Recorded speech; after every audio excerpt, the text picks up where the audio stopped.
రాష్ట్రంలో 62% జనాభాకు వ్యవసాయ అనుబంధ రంగాలే ఆధారమన్నారు మంత్రి అచ్చెన్నాయుడు.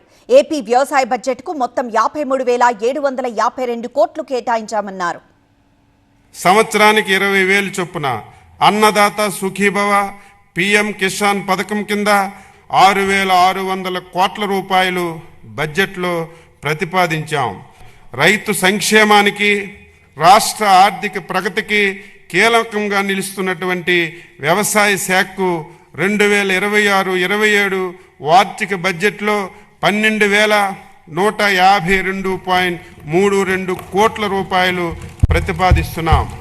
2026-27 సంవత్సరంలో ఉద్యాన శాఖకి 1,123.86 కోట్ల రూపాయలు బడ్జెట్లో ప్రతిపాదిస్తూ రైతు సంక్షేమం మరియు రాష్ట్ర ఆర్థిక వృద్ధికి ఉద్యాన రంగాన్ని అభివృద్ధి చేస్తున్నాం.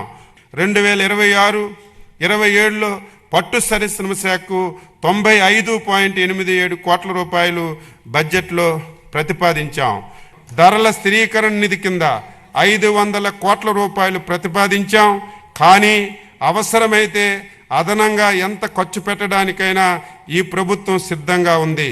2026-27లో మార్కెటింగ్ శాఖకు 515.39 కోట్ల రూపాయలు బడ్జెట్లో ప్రతిపాదిస్తున్నాం.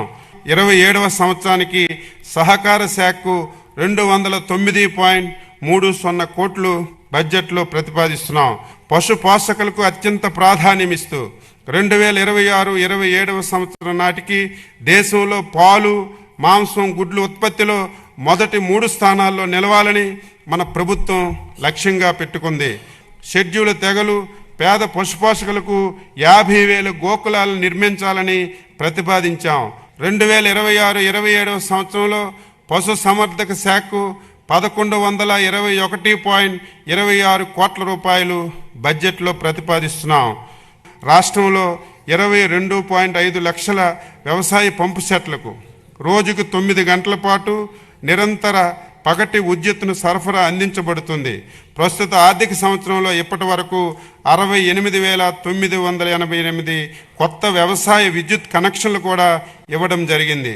2026-27లో విద్యుత్ సబ్సిడీ అవసరాలకు 13,722 కోట్ల రూపాయలు ప్రతిపాదించాం.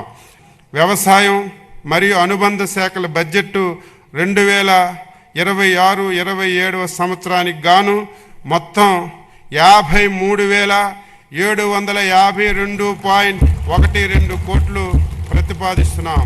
నేల, నీరు, రైతు ఈ మూడింటిని భద్రతే రాష్ట్ర భవిష్యత్తుగా మన మంచి ప్రభుత్వం భావిస్తుంది.